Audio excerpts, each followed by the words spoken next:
नमस्कार। बिहार की राजनीति में ना एक बहुत बड़ा भूचाल आने वाला है।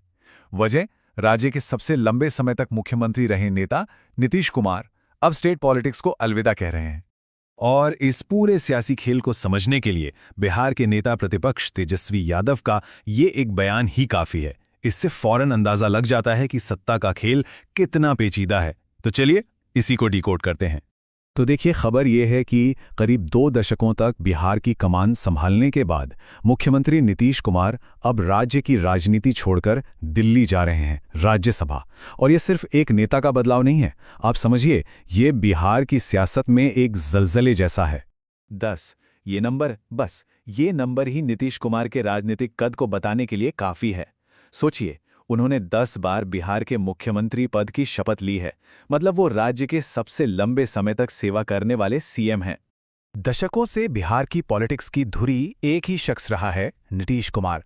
और अब जब वो धुरी ही हट गई है तो सवाल उठता है कि उनके एक कदम से आखिर इतना कुछ क्यों बदल रहा है।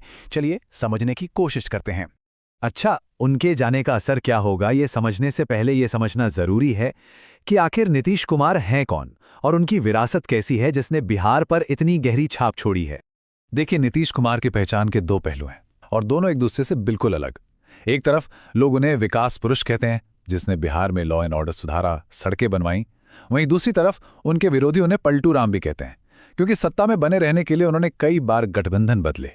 ये टाइमलाइन देखिए, ये उनके पूरे करियर का एक तरह से सार है। जेपी आंदोलन के समाजवादी नेता से शुरुआत, फिर बीजेपी के साथ जाकर सीएम बनना, फिर बीजेपी को छोड़कर अपने सबसे बड़े विरोधी लालू यादव के साथ महागठबंधन बनाना, फिर उन्हें छोड़कर वापस बीजेपी के पास आना, और ये सिलसिला चलता रहा। तो सवाल ये उठता है कि इतनी बार पाला बदलने के बाद भी वो इतने लंबे समय तक सत्ता में कैसे बने रहे। इसका जवाब छिपा है उनकी बनाई एक जबरदस्त सोशल इंजीनियरिंग में। अब ये देखिए, ये है उनकी सियासत का असली राज। ये चार्ट उनके कोर वोटर बेस को दिखाता है। सबसे बड़ा हिस्सा ईबीसी यानी अति पिछड़ा वर्ग, फिर लव कुश समीकरण, और इन सबसे ऊपर महिला वोटर जो जाति से परे जाकर उन्हें वोट करती थीं। और बस यही वो फॉर्मूला था जो उन्हें हर गठबंधन की मजबूरी बना देता था। तो ये ईबीसी हैं कौन, ये समझना बहुत जरूरी है। ये 100 से भी ज्यादा छोटी छोटी पिछड़ी जातियां हैं जो आबादी का करीब 25% हैं। नीतीश कुमार ने इन्हें राजनीतिक तौर पर एक पहचान दी, उन्हें एकजुट किया और एक मजबूत वोट बैंक में बदल दिया। ये उनकी पूरी सियासत की नींव थी। और फिर आया लव कुश समीकरण, मतलब कुर्मी और कुशवाहा, इन 2 ताकतवर कृषक जातियों का गठजोड़। ये उनके सोशल बेस का दूसरा मजबूत पिलर था। और इन सबके ऊपर उनका सबसे बड़ा तुरुप का इक्का, महिला वोटर। राज्य में शराबबंदी का फैसला, जीविका प्रोजेक्ट से महिलाओं को आत्मनिर्भर बनाना, स्कूली लड़कियों को साइकिल देना और पंचायतों में 50% आरक्षण, इन कदमों ने उन्हें महिलाओं का मसीहा बना दिया। तो अब जब इस पूरी बिसात को बिछाने वाला खिलाड़ी ही मैदान से बाहर जा रहा है, तो बिहार की राजनीति का नक्शा पूरी तरह से बदल रहा है। तो सवाल है, अब आगे क्या? अब बिहार की सियासत सीधे सीधे 2 खेमों में बंट गई है। एक तरफ है बीजेपी, जो अब सत्ताधारी गठबंधन की सबसे बड़ी पार्टी है, पर उसके सामने सबसे बड़ी चुनौती है नीतीश कुमार के बनाए इस वोट बैंक को अपने साथ जोड़े रखने की। और दूसरी तरफ है तेजस्वी यादव की आरजेडी, जो मुख्य विपक्ष है। और हाँ, सबसे बड़ा सवाल तो खुद नीतीश कुमार की पार्टी जेडीयू के भविष्य पर है। उनके बाद कोई मजबूत उत्तराधिकारी है नहीं, तो क्या पार्टी बिखर जाएगी? क्या उनका वोटर बेस दूसरी पार्टियों में चला जाएगा?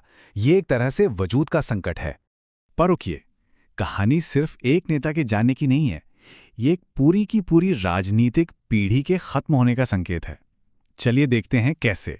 ये स्लाइड अपने आप में पूरी कहानी कह देती है। 70 के दशक के जेपी आंदोलन से बिहार की राजनीति में 3 बड़े नेता उभरे, रामविलास पासवान, लालू प्रसाद यादव और नीतीश कुमार। इन तीनों ने मिलकर करीब 50 साल तक बिहार की सियासत को अपने इर्द गिर्द घुमाया। अब रामविलास पासवान हमारे बीच नहीं हैं, लालू यादव सक्रिय राजनीति से लगभग बाहर हैं, और अब नीतीश कुमार भी स्टेट पॉलिटिक्स से दूर जा रहे हैं। तो मतलब सार ये है कि ये एक बहुत बड़ा बदलाव है। बिहार, जो भारत के सबसे अहम राजनीतिक राज्यों में से एक है, अब एक ऐसे दौर में जा रहा है जहां कुछ भी पक्का नहीं है। और ये हमें एक बहुत बड़े सवाल पर लाकर छोड़ देता है। क्या नई पीढ़ी के नेता उस नाजुक सामाजिक ताने बाने को संभाल पाएंगे जिसे बनाने में दशकों लगे?